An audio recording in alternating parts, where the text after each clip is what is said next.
धारावीची जमीन अदानींना देण्यासाठी महाविकास आघाडी सरकार पाडलं। राहुल गांधींचा आरोप, 1 लाख कोटींच्या जमिनीसाठी आमदार खरेदी केल्याचाही दावा। तर राहुल गांधींना धारावीकरांना घर मिळू द्यायचं नाही, फडणवीसांचा पलटवार।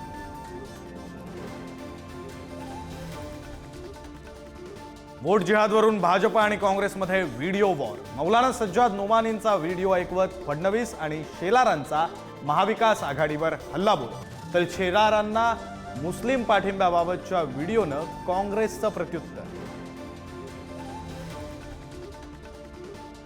बटेंगे तो कटेंगेची घोषणा राज्यात चालणार नाही। अल्पसंख्याकांनो घाबरू नका, मी तुमच्या पाठीशी। अजित पवारांचं मुस्लिम समाजाला आश्वासन। तर बटेंगे तो कटेंगे या विधानाशी सहमत नसतील तर अजित पवारांनी महायुतीतून बाहेर पडावं, बाळासाहेब थोरातांचं आव्हान।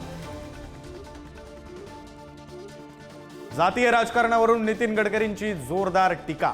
उपचार घेताना डॉक्टरची, जेवायला जाताना हॉटेल मालकाची जात विचारत नाही, मग निवडणुकीत उमेदवाराची जात का विचारता, गडकरींचा सवाल।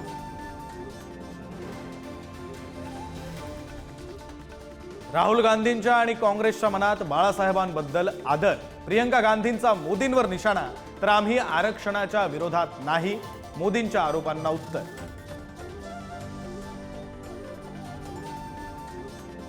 बीडमध्ये अपक्ष उमेदवाराच्या तोंडाला काळं फासत वंचितच्या कार्यकर्त्यांकडून मारहाण।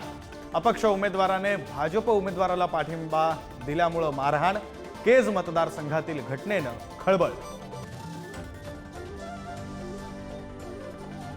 कल्याण शिळफाटा रोडवर नाकाबंदी दरम्यान कारमधून तब्बल 5.5 कोटींची रोकड जप्त। निवडणूक भरारी पथक आणि पोलिसांची संयुक्त कारवाई। एवढी मोठी रक्कम नक्की कोणाची, या संदर्भातला तपास सुरू।